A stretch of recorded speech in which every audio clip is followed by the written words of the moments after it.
En el gobierno ya saben que la batalla de la opinión pública está perdida, entonces ahora lo que están tratando es que Adorni no vaya preso. Básicamente porque tienen miedo de que hable. Y para evitarlo, entonces, no tienen mejor idea, o al menos esto es lo que cuenta Ignacio Ortelli, de, tratar de aquerenciarse con el juez. El consejo que daba el Martín Fierro, ¿no? Hacete amigo del juez. El problema es que este juez ya le habían prometido un lugar en la Corte Suprema, no le pudieron cumplir.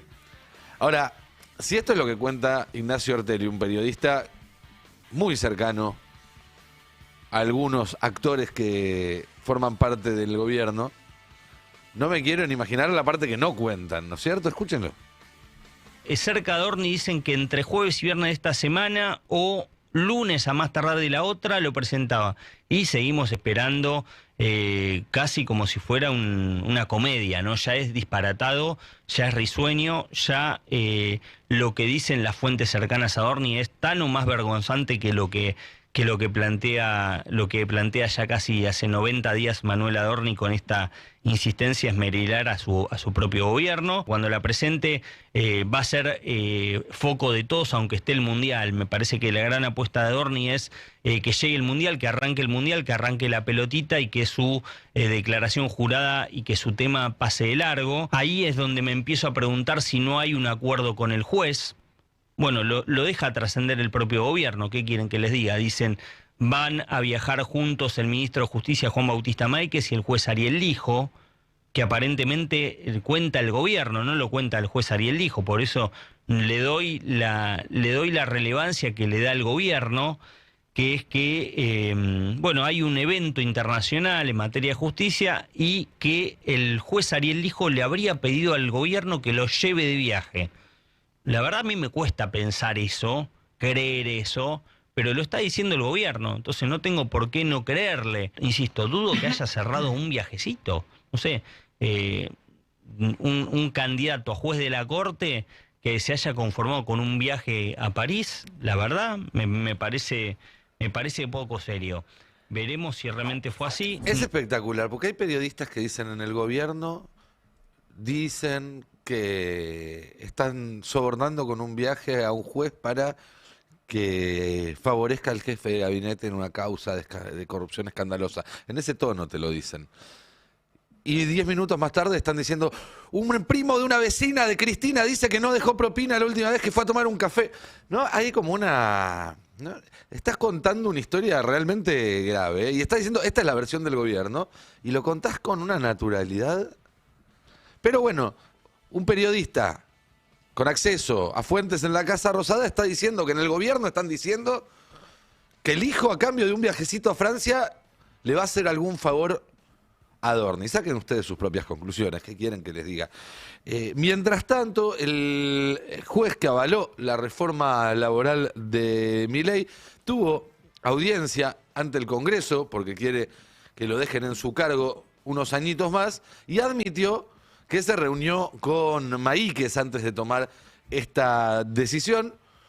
Negó recibir favores del gobierno. Bueno, es lo mínimo, ¿no? Me imagino que el tipo no iba a ir al Congreso a decir, no, sí, ¿saben qué? El gobierno Pero es todo realmente de una podredumbre total. Y todo en un contexto donde la paciencia social es realmente escasa, sigue habiendo protestas prácticamente a diario. Hoy fue una jornada con protestas universitarias, con protestas de la UTEP, con protestas de ATE, de la CTA. La situación está muy complicada. Mañana también va a haber protestas como todos los miércoles. Casi todos los días, te diría, está habiendo algún tipo de protesta. En un contexto además donde los precios siguen subiendo y los sueldos no. Y hoy hacen falta por lo menos 2,5 palos para hacer clase media en la ciudad de Buenos Aires. Una cifra que muy pocos argentinos alcanzan con un solo salario, y eso obliga a la mayoría de la gente a tener más de un ingreso. Con paro de colectivos, una vez más. Aumento del boleto, pero además paro de colectivos, porque claro, todos los meses hay un aumento, todos los meses se reabre la discusión, todos los meses los choferes también quieren cobrar, iba a decir cobrar un poco más, quieren seguir manteniendo mínimamente cierto poder adquisitivo, que es muy menor al que tenían hace 2 años, y por eso es que la UTA amenaza con realizar una nueva medida de fuerza para ver si destraba esas negociaciones por subsidios y demás. Lo mismo que había pasado el mes pasado y el anterior, y que va a pasar el que viene, y el que le sigue, y el que le sigue, porque este gobierno no va a resolver esas cuestiones de fondo. No está para eso. No se consideran responsables de eso. Mientras tanto, la interna sigue. En un rato vamos a tener todos los detalles con Carla, con Alan, que nos traen material e información de último momento. Pero en principio Bullrich suspendió un viaje donde iba a reunirse con Nidia Márquez, una aliada de Karina Milei. Iba a estar en Neuquén con ella. Bueno, no viaja a Neuquén, se queda acá. En el Congreso sigue habiendo mucha actividad y no precisamente porque Karina quiere, sino más bien porque Patricia ya está a la iniciativa. Y habrá que ver entonces cómo se resuelve esto. La noticia lo comentábamos ayer cuando hablábamos del videíto ese que subió Patricia Bullrich. Creo que hoy la noticia política no es tanto lo que hace Bullrich, que ya viene, diría casi semana a semana, desde hace un mes y pico, moviendo un poquitito más la línea, probando, metiendo el piecito a ver hasta dónde puede sin que reaccionen. Pero la novedad política es que el gobierno no reacciona, que el gobierno no puede, no encuentra la forma de ponerle un freno a alguien que ya directamente se muestra como precandidata a presidente. Lo cual es raro, teniendo Milei la posibilidad de reelegir, y por supuesto, esto también afecta la autoridad del gobierno, porque cuando otros ven que Bullrich se le anima y el gobierno no reacciona, se animan también. Otros que antes no se animaban, ahora se están animando. Y el gobierno, que el fin de semana quedó absolutamente a contramano de todo el mundo, bueno, es un gobierno que en general va a contramano de todo el mundo, vuelve a mostrar esa falta de sensibilidad y esa falta de contacto con lo que está pasando alrededor suyo y en la sociedad argentina. Escuchemos acá el relato de Fabián Waldman, que explicaba por qué Milei dijo que no quería que el gobierno argentino organizara, hiciera el homenaje al Indio Solari. Dale, así me sale. ¿Así te hicieron calentar, Fabi? No, pero la esto tan explicación trucho. de por qué el presidente Milei no generó una jornada de duelo es aún más increíble. A ver. Uy, no la quería escuchar. Es a ver. aún más increíble. Decila despacito, Fabi. Puta madre, Despacito, Fabián. No le Fabi. puedo imponer a los argentinos algo que muchos de ellos no quieren. Porque yo, Javier Milei, querría que le hagamos un homenaje nacional por la muerte al economista Rothbard. No es argentino, Rothbard. Y eso, No es y argentino. eso, Me estás jodiendo. y eso no lo voy a hacer nunca. No, qué delirio. Bueno, ¿Cuándo se murió Rothbard menos mal, todo esto? menos mal. O sea, Pará. Bueno, lo primero que tengo que decir, viendo esta entrega de Fabián desde la oficina de prensa de la Casa Rosada, es que todavía nuestros colegas no están pudiendo hacer el laburo que tienen que hacer porque los tienen ahí encerrados. Lo segundo es que la estatua de Mariano Moreno sin nariz es artista exclusiva del Destape, evidentemente, porque sale atrás cuando habla Johnny, pero no cuando habla Fabián Waldman. Y en tercer lugar, que el argumento de Milei es bastante pelotudo, si me permiten el francés. Pero además, al día siguiente de dar este argumento, o 2 días después de dar este argumento, Milei participa del CCK de un homenaje al rabino Lubavitch, que la verdad es que, más allá de que andan diciendo que el Estado no puso plata para hacerlo, que cobró el CCK por un alquiler para permitir hacerlo, bueno, me gustaría ver esos papeles. Me acuerdo que cuando se pidieron esos papeles por un acto que hizo Vox en 2024, creo, el gobierno no pudo darlo. Salió a decir que Vox había pagado, pero no pudo mostrar a quién le pagó.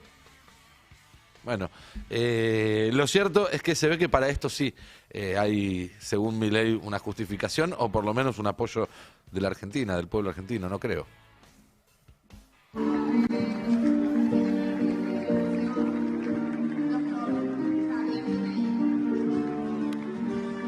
Ahí se lo ve saludando, muy emocionado, uno por uno. Precioso el CCK. Lástima que ahora lo usen de salón de fiestas, ¿no?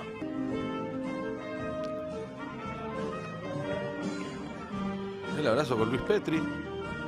¿Volvieron los abrazos con Petri? En fin. Y dio un discurso también en ese mismo acto donde dijo, en una curiosa interpretación teológica, que el capitalismo liberal es parte de los 10 mandamientos. Sistema que Dios preparó a través de su ley para que después de la caída el trabajo continuara. No lo inventó el hombre lo descubrió al obedecer. Está inscrito en los 10 mandamientos, en el orden moral que el Creador estableció antes de que existiera cualquier Estado o cualquier mercado. No restaura la dotación divina que se perdió. No devuelve al hombre la capacidad infinita que tenía en el Edén, pero es el único sistema que, en consonancia con la ley de Dios, permite que el hombre trabaje, innove, descubra tecnología y genere prosperidad dentro de sus condiciones actuales. Y más aún, es el camino que, alinearse con esa ley, permite traer el paraíso a la tierra. No el paraíso de las dotaciones infinitas, ese lo perdimos, sino el paraíso posible. La abundancia radical dentro del mundo caído, lograda por la obediencia al orden divino. Las condiciones que el capitalismo necesita para funcionar están escritas en los 10 mandamientos. Esto no es una metáfora ni una analogía, es una correspondencia estructural que quiero destacar con toda la precisión que merece. Y para hacerlo hay que empezar por el principio. Bueno, yo no soy experto en estos asuntos, pero tengo entendido que los 10 mandamientos no son previo a cualquier estado. De hecho, son posteriores a que el pueblo judío escape de Egipto, que era un estado imperial.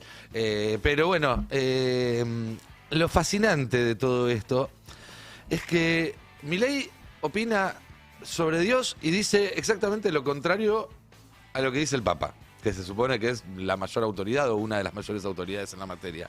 Opina sobre inteligencia artificial y dice y hace exactamente lo contrario a lo que dice y hace Anthropic, que desarrolla el modelo más avanzado de inteligencia artificial. Yo qué sé, si vos te tenés que operar y tenés para elegir un cirujano con su diploma, con su ambo, con su bisturí, y del otro lado un loco con una motosierra que grita y habla de niños envaselinados, ¿con quién te operás? Bueno, si tenés que hablar de cuestiones divinas, ¿a quién le haces caso? ¿Al Papa o a Milei? Si tenés que hablar de inteligencia artificial, ¿quién tendrá más razón? ¿Anthropic o Milei? Ahora, una aclaración también con esto de los debates que están dándose internacionalmente y demás, porque vi un montón de libertarios que dijeron, no, mirá, Milei discute con Harari. Este presidente juega en otro nivel. Creo que la analogía era algo así como, bueno, Alberto Fernández se juntaba con Lito Nebbia, Milei discute con Harari. Miren, no se confundan. Milei no discute con Harari, no hay un debate de Harari con Milei. Milei está a punto de hacer algo muy estúpido, tan estúpido que Harari tuvo que salir a escribir una columna para decirle que no lo haga. Eso no es un debate de ideas.